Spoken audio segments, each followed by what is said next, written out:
Pourquoi la plupart des couples mariés finissent-ils par divorcer? Le mensonge de l'amour. 50% des mariages se terminent par un divorce. Mais qu'advient-il des 50% restants? Nombreux sont ceux qui le souhaiteraient. Assis face à face à table, ils consultent leur téléphone au lieu de se parler. Ils dorment dans le même lit, mais vivent dans des mondes différents. Ils deviennent des étrangers qui partagent un crédit immobilier et un nom de famille. Ce que nous appelons amour romantique est l'un des mensonges les plus destructeurs de l'humanité. Nous avons bâti toute une institution autour d'un état chimique, temporaire, et nous l'avons appelé mariage.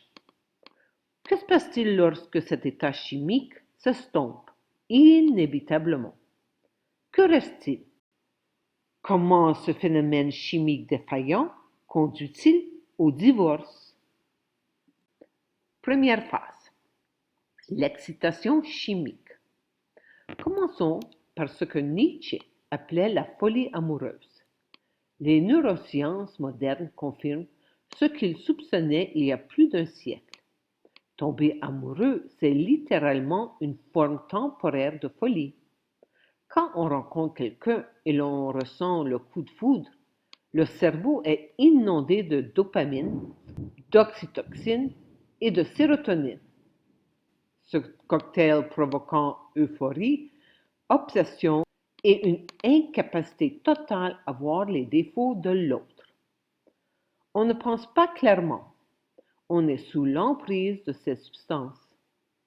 Nietzsche a écrit: il y a toujours un peu de folie dans l'amour, mais il y a aussi toujours un peu de raison dans la folie.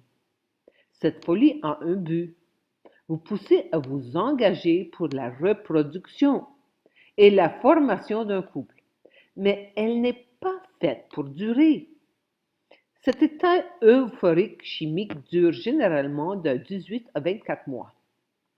Durant cette phase, les couples prennent des décisions qui bouleversent leur vie, sous l'influence de ces substances chimiques naturelles. Ils emménagent ensemble, se fiancent, organisent leur mariage et mettent leurs finances en commun, tandis que leur cerveau est littéralement altéré par rapport à son fonctionnement normal. Imaginez à quel point c'est absurde. Vous rencontrez quelqu'un. Vous êtes comme pris au piège par votre propre biologie et vous prenez des engagements juridiques définitifs, incapables de réfléchir rationnellement. Nietzsche avait compris que ce que nous prenons pour de l'amour est en réalité une volonté de puissance déguisée. C'est notre pulsion inconsciente de posséder, de contrôler et de nous compléter à travers l'autre. On ne tombe pas amoureux de cette personne, mais de l'idée de combler notre propre incomplétude grâce à elle. Or, la chimie du cerveau se moque de notre bonheur ou de notre compatibilité. Ce qui compte, c'est la reproduction et la survie de l'espèce.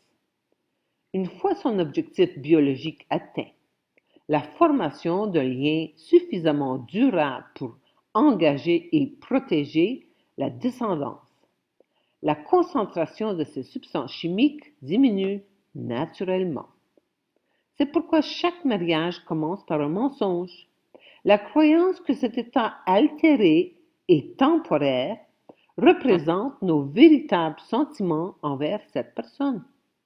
Lorsque l'euphorie s'estompe, inévitablement, les couples ne réalisent pas qu'ils souffrent de sévrage chimique. Ils pensent que leur relation bat de l'ail. Deuxième phase, tolérance chimique. Après 18 à 24 mois, quelque chose change. La personne qui paraissait parfaite commence à révéler ses défauts. Les conversations autrefois passionnantes deviennent routinières. Les caresses qui provoquaient des frissons deviennent banales.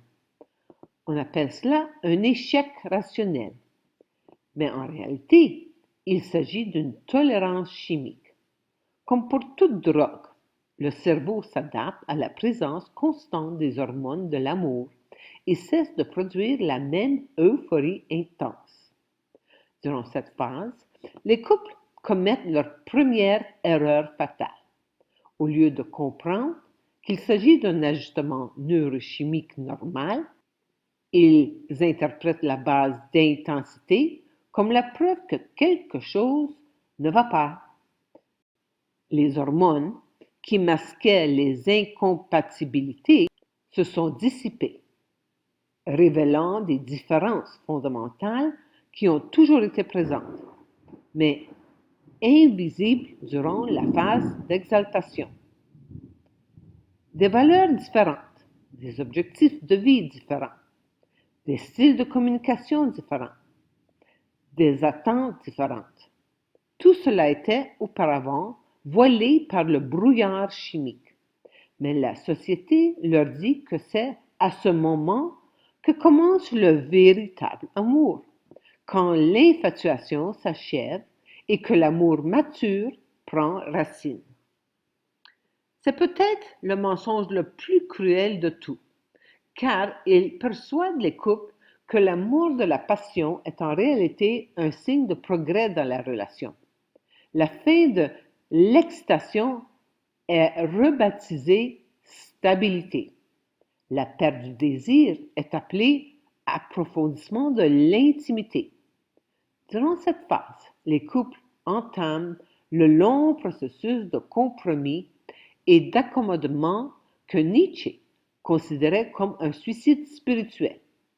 Pour préserver l'harmonie, ils commencent à réprimer leur véritable personnalité et à se transformer à des personnes qui correspondent à la relation plutôt qu'à leur nature profonde. La femme aventureuse devient prudente car son mari s'inquiète. L'homme ambitieux réduit ses rêves car sa femme aspire à la stabilité. La personne créative abandonne ses passions car son partenaire a besoin de plus d'attention.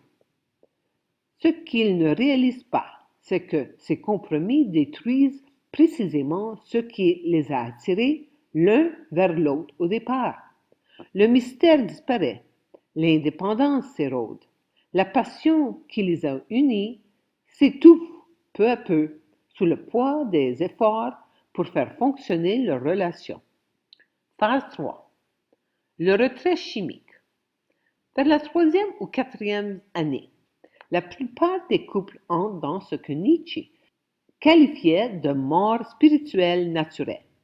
Les substances chimiques qui jadis créaient l'amour ont été remplacées par l'habitude, l'obligation et la routine. C'est alors que le ressentiment commence à s'installer, non pas parce que l'un ou l'autre est mauvais, mais parce qu'ils pleurent la perte de quelque chose qu'ils n'ont jamais compris comme étant temporaire, par nature. Lui en veut de ne plus être la femme spontanée et passionnante qu'il a épousée. Elle lui en veut de ne plus être l'homme attentionné et romantique qui la courtisait. Aucun des deux ne réalise qu'il regrette l'absence d'un état chimique qui n'a jamais été durable. Tous les compromis faits pendant la phase de tolérance commencent à ressembler à des sacrifices. Chaque concession devient la preuve d'un effort unilatéral. Chaque désir refoulé devient d'une rancœur prête à exploser. Tous deux ont l'impression de donner plus qu'ils ne reçoivent, mais aucun ne parvient à exprimer ce que leur manque réellement, leur véritable nature. Nietzsche a qualifié cela de symbole de la morale grégaire. La pression d'être normal, prévisible et socialement acceptable étouffe l'aspiration individuelle à l'authenticité, à la force et à la liberté. Le mariage devient un accord mutuel pour se conformer aux attentes de la société. Plus vous reniez votre véritable nature pour maintenir l'harmonie, moins vous êtes attirant pour votre partenaire. Il, elle, est tombé amoureux, amoureuse de votre force, de votre passion, de votre indépendance. Lorsque vous sacrifiez ces qualités pour la relation, vous devenez quelqu'un qu'il, elle, ne connaît plus et ne désire plus. Vous devenez si familier, familière, que le mystère disparaît, si conciliant, conciliante, que le respect s'érode, si disponible que le désir s'évanouit. C'est alors, dans la plupart des cas, que l'infidélité commence. Non par immoralité, mais parce que l'esprit humain se rebelle contre la mort spirituelle. Lorsque la passion s'éteint au foyer, elle cherche à se nourrir ailleurs. Quatrième phase, l'effondrement chimique. La phase finale est ce que Nietzsche appelle la révolte des esclaves. Lorsque ceux qui ont réprimé leur véritable nature se rebellent, enfin contre leur propre avilissement. C'est à ce moment-là que les mariages ne se contentent pas de se terminer. Ils explosent. Tous les compromis faits pour sauver la relation deviennent des munitions dans la guerre qui les mène à la détruite. Des infidélités sont découvertes. Des trahisons financières éclatent au grand jour. Des années de ressentiment refoulés finissent par exploser. La personne qui était censée être leur partenaire devient le symbole de tous qui ont sacrifié pour maintenir l'illusion de l'amour. Voici ce qui se passe réellement. Chacun tente de détruire des preuves de sa propre trahison. Ils ne se battent pas seulement contre leur ex-conjoint, ils se battent désormais contre une version d'eux-mêmes qui a accepté d'être moins que ce qu'ils étaient. L'explosion est si violente car il ne s'agit pas seulement de mettre fin à une relation, mais de tenter d'anéantir la personne qu'ils sont devenus au sein de cette relation. Ils veulent détruire cette version faible, compromise et diminuée d'eux-mêmes que le mariage a engendrée. C'est pourquoi le divorce révèle souvent des comportements qui choquent tous ceux qui connaissent le couple. Ce ne sont pas des personnes fondamentalement mauvaises, ce sont des personnes qui tentent de faire renaître leur véritable identité en détruisant l'institution qui les a enterrés. Les enfants deviennent des armes pour cette guerre psychologique. La bataille pour la garde se transforme en tentative de punir l'autre pour des années d'injustice perçue. Des biens financiers deviennent des instruments de vengeance plutôt que des moyens de partage concret. Mais on ne peut récupérer le temps perdu, les rêves sacrifiés, ni son authenticité abandonnée par des procédures judiciaires. La tragédie n'est pas la fin du mariage. La tragédie, c'est que deux personnes, autrefois entières, aient laissé une institution fondée sur un mensonge chimique de réduire à l'état de fragments de leur ancienne vie. Le mariage exige des individus, des engagements permanents basés sur une chimie cérébrale temporaire. Il exige qu'ils sacrifient leur authenticité au nom d'une institution qui promet la sécurité, mais qui engendre la mort spirituelle. Le taux élevé de divorce n'est pas un échec moral, c'est la preuve que les êtres humains se rebellent instinctivement contre les systèmes qui diminuent leur force vitale. Ce qui ne me détruit pas me rend plus fort. Mais le mariage fait l'inverse. Il affaiblit les deux partenaires en exigeant qu'ils abandonnent les qualités mêmes qui faisaient leur force individuelle. La solution réside dans la compréhension qu'il ne peut bâtir une relation durable sur une simple attirance passagère. L'individu idéal ne se marie pas pour se compléter. Il se connecte aux autres pour partager sa plénitude. Il ne cherche ni secours ni salut à travers les relations. Il offre un enrichissement et une croissance personnelle. Cela implique de prendre l'entière responsabilité de son propre bonheur, de son propre sens à la vie, de son propre but. Cela signifie devenir si complet en soi-même qu'on n'a plus besoin de personne pour valider notre existence. Lorsque l'on aborde la relation à partir de cette force intérieure, tout change. On ne cherche plus quelqu'un pour combler un vide. On cherche quelqu'un qui apprécie notre plénitude. Les relations fondées sur ce principe se choisissent au quotidien, sans être prisonnières de contrats. Elles reposent sur l'épanouissement mutuel plutôt que sur la dépendance réciproque. Elles peuvent se terminer sans détruire personne, car l'identité de chacun n'est pas liée à la relation. Cela terrifie la plupart des gens, car cela implique de renoncer à la sécurité illusoire du mariage. Alors pourquoi la plupart des mariages échouent-ils? Parce qu'ils ont bâti leur union sur un mensonge chimique. Ils ont pris des engagements légaux permanents sous l'influence temporaire de changements neurochimiques destinés à la reproduction et non à une compatibilité durable. Les 50% qui ne succombent pas à cette tentation ne sont pas nécessairement plus heureux. Beaucoup sont simplement prisonniers de contraintes financières, sociales ou pratiques qui les empêchent de s'en sortir. Ils représentent non pas la réussite du mariage, mais son échec le plus cruel. La véritable force provient de la maîtrise de soi, non du sacrifice. Le véritable amour jaillit de l'abondance, non du vide. Ce lien durable exige deux individus complets qui choisissent de s'enrichir mutuellement, et non des personnes incomplètes qui tentent de se compléter par la fusion.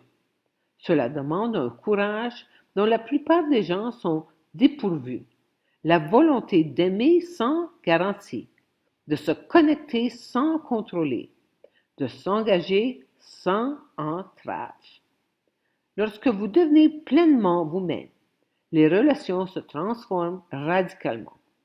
Elles deviennent des célébrations de choix plutôt que l'expression d'un besoin. Amour infini. De l'esclavage du millénaire à la souveraineté individuelle. Réjouissons-nous, car la folie que nous vivons est une illusion qui pousse de plus en plus d'entre nous à s'éveiller. Notre monde traverse une crise évolutive, car l'esprit humain est prêt à dépasser l'intelligence rationnelle pour accéder à une conscience supérieure. En Orient, au XXe siècle, Sri Aurobindo et la mère ont découvert et ancré la conscience de vérité, la conscience supramentale, dans l'atmosphère terrestre. Depuis lors, cette conscience supramentale agit sur Terre en tant que pouvoir actif d'évolution. Une fois bien ancrée, la nouvelle conscience était prête à passer à l'étape suivante, sa vulgarisation et sa propagation. En Occident, au XXIe siècle, émerge Persocratia. Sri Aurobindo a synthétisé les idées orientales et occidentales de l'évolution et a déclaré avec audace que les humains sont des êtres de transition, qu'ils ne sont pas définitifs, que l'évolution continue et que les humains seront dépassés. C'est l'avenir qui attend l'humanité. Il s'agit d'une aventure de conscience sans précédent sur Terre. Un seul regard sincère sur la situation mondiale actuelle suffit à nous convaincre qu'elle atteint le point de non-retour. Cessons de répéter nos vieilles habitudes qui ne peuvent qu'engendrer davantage de souffrance. À nous tous de propager la contagion de l'amour infini. En ces temps de dissolution irrémédiable de l'illusion, gardons notre foi ardente et une sincérité sans faille. Nous devons choisir notre âme à tout prix. Amour infini.